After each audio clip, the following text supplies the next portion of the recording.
Hello students, आज हम एक नया चैप्टर चालू करेंगे विश्व के इतिहास में पुनर्जागरण।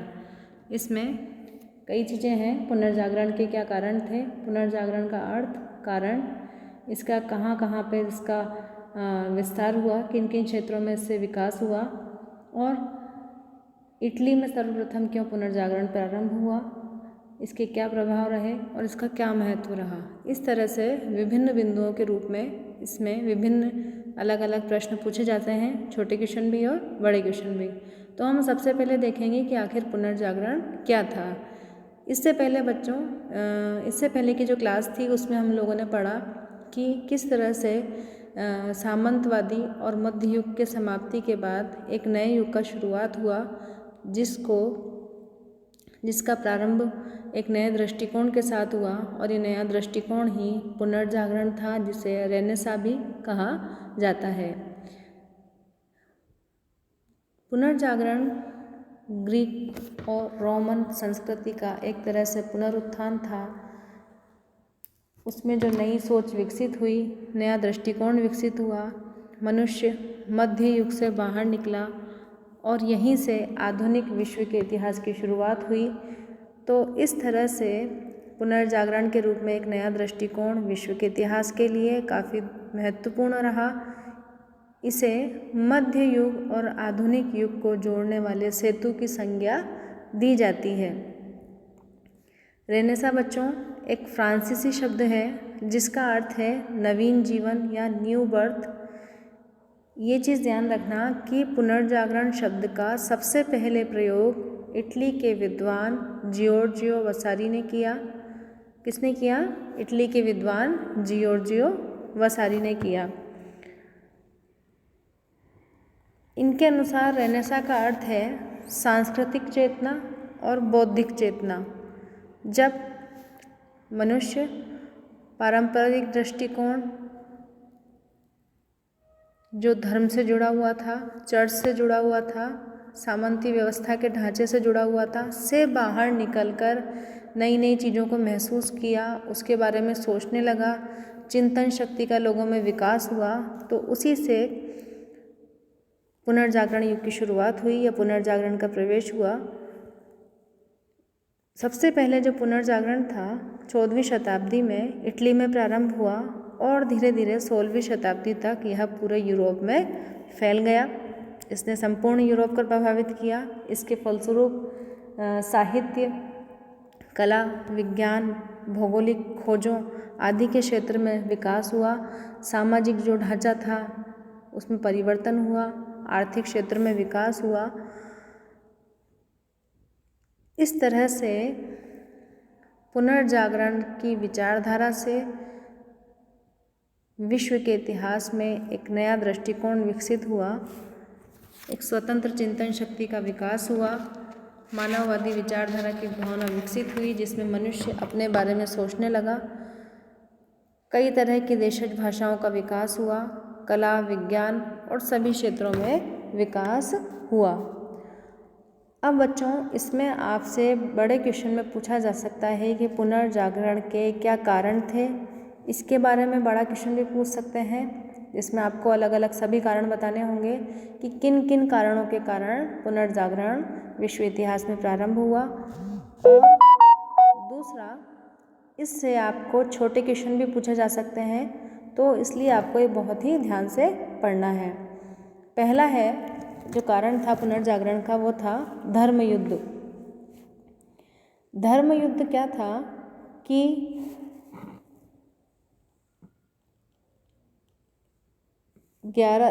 1076 में जब सेल्जुक तुर्कों ने जेरूशलम पर अधिकार कर लिया और वहाँ पर अधिकार करके धार्मिक कट्टरता की नीति अपनाई, जो ईसाई लोग थे वहाँ के यहूदी, उन पर अत्याचार किया, तो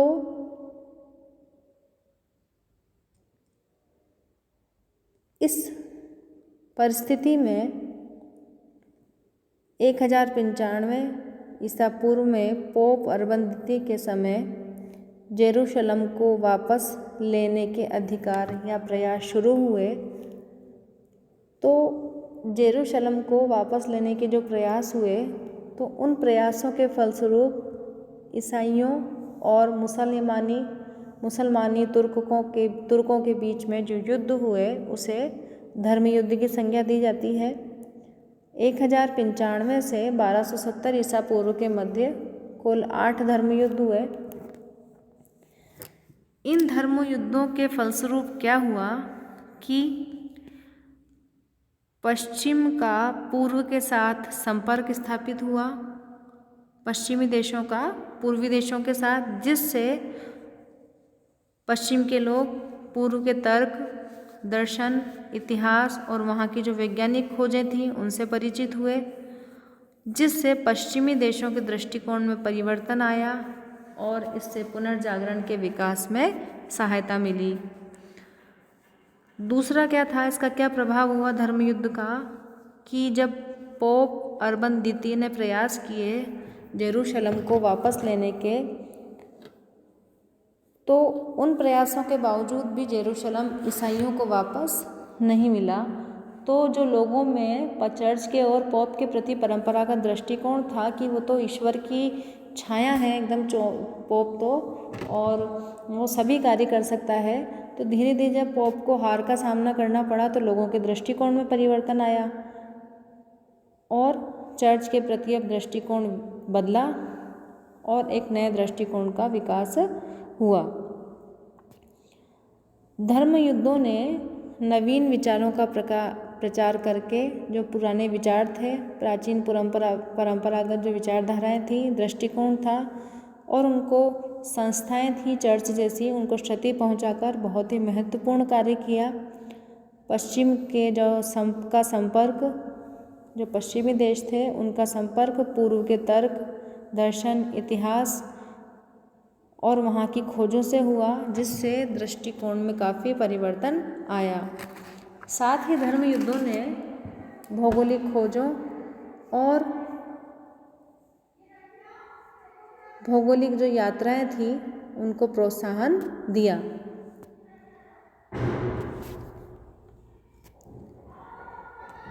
अगला कारण है व्यापार का विकास।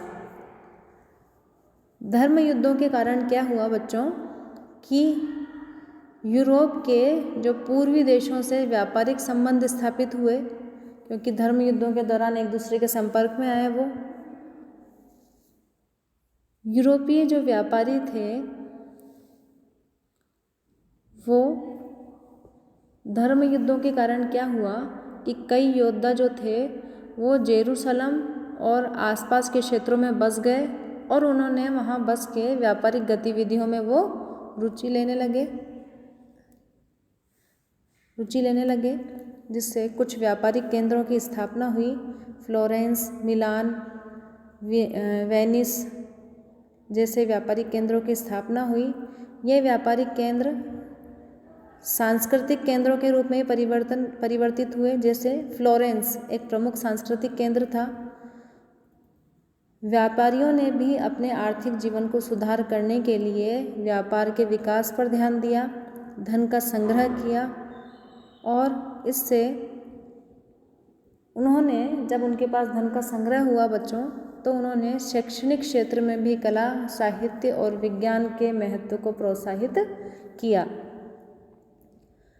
अगला पॉइंट है अरब लोगों का और मंगोलों का आपस में संपर्क। कई अरबी व्यापारी जो थे स्पेन, जब भौगोलिक खोजें हुई उसके फलस्वरूप स्पेन, सार्डिनिया, सिसिली जैसे जगहों पर जाकर, यूरोप में विभिन्न जगहों पर जाकर रहने लगे। उन्होंने यहाँ पर क्या करा कि कई शिक्षण संस्थाएं स्थापित करी जो पूर्णतः धर्मनिरपेक्ष थी और यहाँ पर प्लेटो, सुकरात, अरस्तु जैसे विभिन्न दार्शनिकों का अध्ययन कराया जाता था, विचारों का, जिससे यूरोपीय लोगों को अपनी संस्कृति का पता चला। क्योंकि अभी तक तो क्या था, वो चर्च के दृष्टिकोण से बंधे हुए थे, लेकिन नई विचारों से परिचित होने से उनमें नई जागृति पैदा हुई। 13वीं शताब्दी में क्या हुआ कि मध्य एशिया पर मंगोल शासक कुबलई खां का शासन था। उसका उद्देश्य था कि एशिया और यूरोप को एक सूत्र में बांधा जाए। तो उसने क्या किया कि यूरोप के जो कई विद्वान थे, राजदूत थे, लेखक थे, उनको अपने दरबार में आमंत्रित किया। मार्को पोलो जो एक इटालियन यात्री था, वो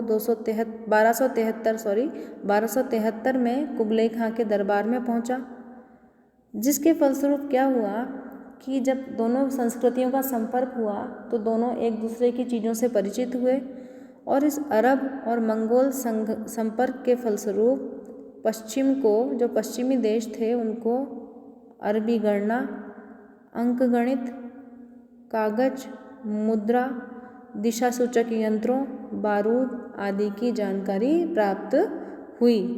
इस तरह से क्या हुआ बच्चों कि जो व्यक्ति की सोच अभी तक मध्य युग में सामंतवादी ढांचे में फंसी हुई थी, अब वो लोग नई नई चीज़ों के बारे में सोचने लगे, नई नई चीज़ों से परिचित हुए। अगला कारण है कुस्तुनतुनिया पर तुर्कों का अधिकार। जो उस समय कुस्तुनतुनिया एक महत्वपूर्ण शहर था और वह पिछले 200 वर्षों से ग्रीको रोमन संस्कृति का एक प्रमुख केंद्र था। तो क्या हुआ कि 1453 ईस्वी में मोहम्मद द्वितीय नामक एक तुर्की शासक था, उसने कुस्तुनतुनिया पर अधिकार कर लिया, जिसके फलस्वरूप यहाँ से कई विद्वान जो थे वो पलायन करके चले गए। तो इन्होंने ये अपने पलायन करने के साथ साथ ये अपनी पांडुलिपियाँ भी लेकर गए और फ्रांस, जर्मनी, इटली आदि देशों में जाकर बस गए। एक दार्शनिक था गियावेनी एरुसिपा, जो लगभग 250 पांडुलिपियाँ लेकर इंग्लैंड गया। इस तरह से विभिन्न दार्शनिक थे। जब विद्वान गए तो उन्होंने वहाँ जाकर वहाँ की देशज भाषाओं में, जो स्थानीय भाषाएं थीं, वहाँ पे जाकर इन पांडुलिपियों का प्रकाशन करवाया।